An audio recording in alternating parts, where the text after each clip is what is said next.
Hi friends, ഞാനിന്ന് ഒട്ടും പ്രതീക്ഷിക്കാതെയാണ് കേട്ടോ കൊടുങ്ങല്ലൂർ അമ്പലത്തേക്ക് എത്തിയിരിക്കുന്നത്. ഇന്ന് പെരുന്നാളായതുകൊണ്ട് തന്നെ മുടക്കാണ്. അപ്പോൾ നമ്മൾ വീട്ടിൽ വെറുതെ ഇരിക്കുന്ന സമയത്ത് പെട്ടെന്ന് തീരുമാനിച്ചതാണ് കേട്ടോ കൊടുങ്ങല്ലൂർ അമ്പലത്തേക്ക് വരാമെന്നുള്ളത്. ഇന്ന് അമ്പലത്തിലെ രേവതി വിളക്കാണ്. അപ്പോൾ ഞങ്ങൾ വീട്ടിൽ നിന്ന് 11:30 ആയപ്പോഴാണ് ഇറങ്ങിയത്. അപ്പോൾ ആ സമയത്ത് എന്തൊക്കെ പരിപാടികളാണ് ഉണ്ടാവുക എന്നുള്ളതൊന്നും യാതൊരുവിധ പ്രതീക്ഷയില്ലാണ്ടാണ് കേട്ടോ നമ്മൾ വന്നത്. ഞാൻ ആദ്യമായിട്ടാണ് കേട്ടോ ഈ ഭരണി സമയത്ത് കൊടുങ്ങല്ലൂർ അമ്പലത്തേക്ക് വരുന്നത്. ഇപ്പോഴും നല്ല തിരക്കായിരിക്കും എന്നൊക്കെ പറഞ്ഞിട്ട് പല പ്രാവശ്യം നമ്മൾ വരാനായിട്ട് നമുക്ക് സാധിച്ചിട്ടില്ല. അതുകൊണ്ട് തന്നെ നമ്മൾ രാത്രിയാവാൻ നിന്നില്ല കേട്ടോ, നേരത്തെ തന്നെ പോന്നു. മോളെ എൻ്റെ വീട്ടിലാക്കിയിട്ടാണ് വന്നത് കേട്ടോ. നല്ല വെയിലും കാര്യങ്ങളൊക്കെ ആയതുകൊണ്ട് തന്നെ മോളെ കൊണ്ടുവരുന്ന അത്ര സേഫ് അല്ലാന്ന് തോന്നി. അപ്പോൾ അത് കാരണം കൊണ്ട് ഞാനും ചേട്ടനും കൂടിയിട്ടാണ് കേട്ടോ വന്നത്.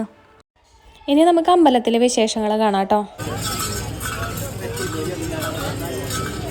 കഥ പാടിയതും കണ്ണകി പെണ്ണവള താരികൻ തലയറുത്തവള കണ്ണകി പെണ്ണവള താരികൻ തലയറുത്തവള തിരമാലയിളക്കം ചുടുചോരയിലാട്ടം തിരമാലയിളക്കം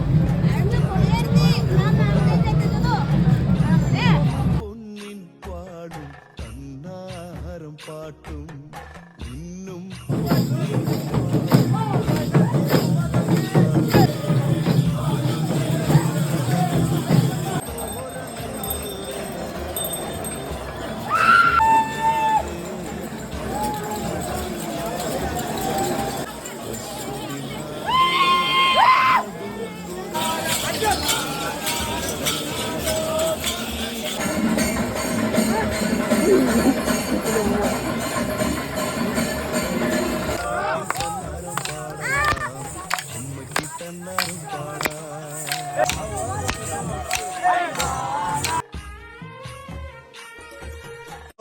നിങ്ങൾക്ക് ഈ വീഡിയോയിലൂടെ എത്രത്തോളം ആ ഒരു ഫീല് മനസ്സിലാക്കാൻ പറ്റുമെന്നുള്ളത് എനിക്കറിയില്ല.